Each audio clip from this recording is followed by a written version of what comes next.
In a world where oppression reigned, a child was born destined to become a liberator. A boy embarked on a journey that would transform a nation. From the Nile's waters to the heights of Mount Sinai, his story is one of faith, challenge, and God's guidance. In the heart of Egypt, under the shadow of a pharaoh who feared their growing numbers, the Hebrew people faced a time of grave uncertainty. It was into this world of oppression and fear that a child was born, a child destined to alter the course of history. His name was Moses. In an act of desperate hope and profound faith, Moses' mother, defying the Pharaoh's decree to kill all newborn Hebrew boys, set her baby adrift on the Nile River in a basket. This basket, carefully crafted and waterproofed, cradled the infant Moses among the reeds. Exodus chapter 2 verses 3 and 4 describes this moment saying, "But when she could hide him no longer, she got a papyrus basket for him and coated it with tar and pitch. Then she placed the child in it and put it among the reeds along the bank of the Nile. His sister stood at a distance to see what would happen to him." The river was a symbol of life and death in ancient Egypt, but it became a cradle of salvation for Moses. The Pharaoh's daughter, coming to bathe in the river, discovered the basket.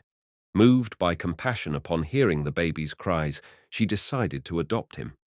Exodus 2 and 10 narrates, "When the child grew older, she took him to the Pharaoh's daughter, and he became her son. She named him Moses, saying, 'I drew him out of the water.'" Raised in the royal courts of Egypt, Moses grew up amidst privilege and power, his true heritage concealed within the walls of the palace.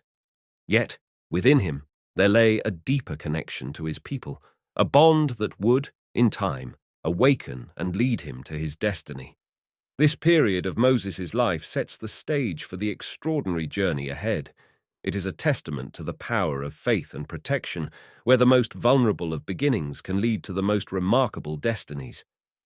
As he grew older, the disconnect between his life in the palace and his Hebrew heritage became increasingly apparent.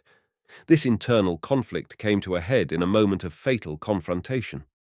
The Bible recounts an incident where Moses witnessed an Egyptian beating a Hebrew, one of his own people.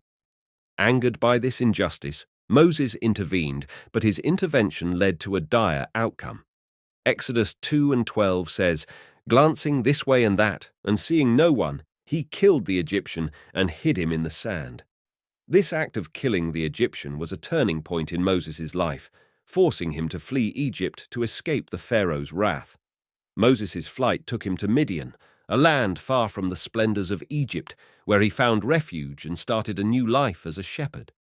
It was here, in the quiet of the desert, that Moses came upon a sight that would forever change his destiny: the burning bush.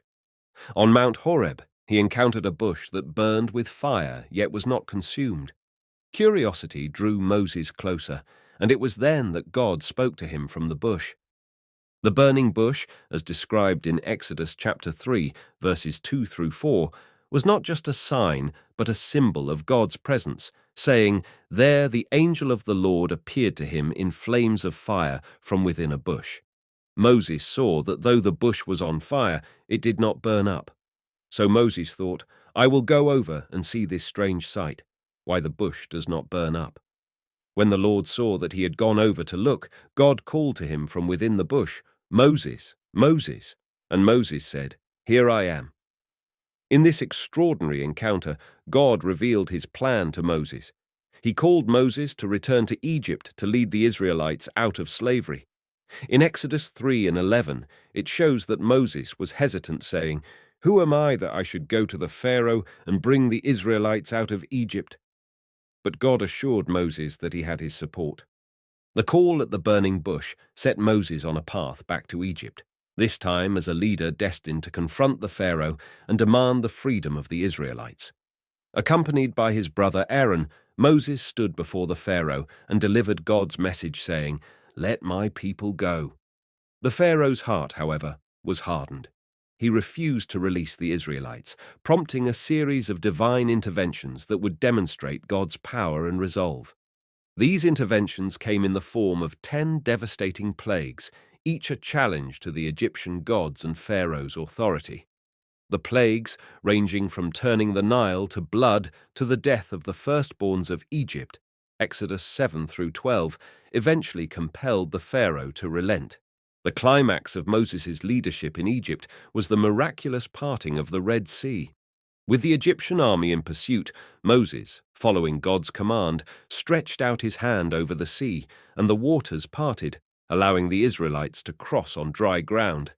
It says in Exodus chapter 14, verse 21, "Then Moses stretched out his hand over the sea, and all that night the Lord drove the sea back with a strong east wind and turned it into dry land." After safely crossing, the Israelites witnessed the waters return, engulfing the pursuing Egyptian forces, a final act solidifying their liberation. Moses' journey with the Israelites then led to Mount Sinai, where he received the 10 Commandments. These commandments, as detailed in Exodus 20, were more than just laws.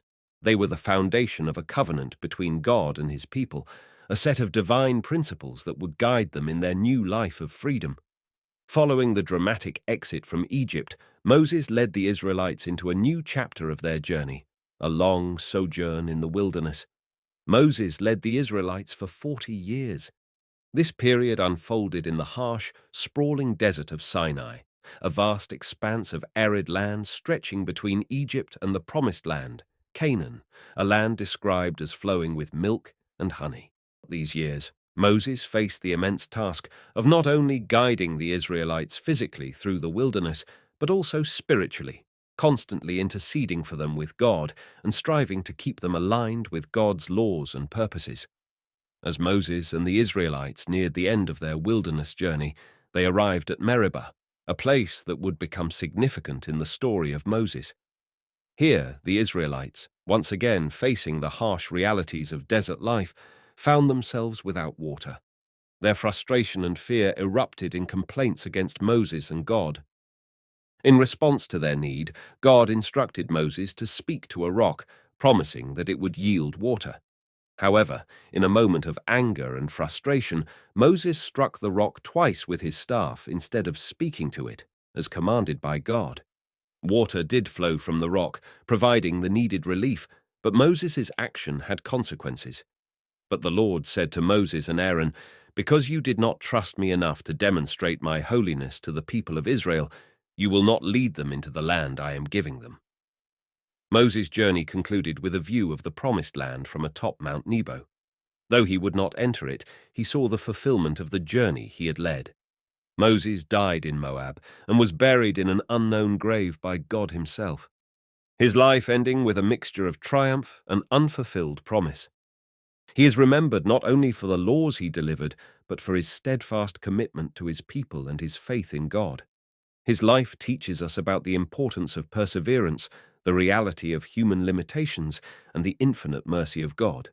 Through Moses' story, we learn that true leadership is about serving others and staying true to one's convictions, even in the face of insurmountable challenges.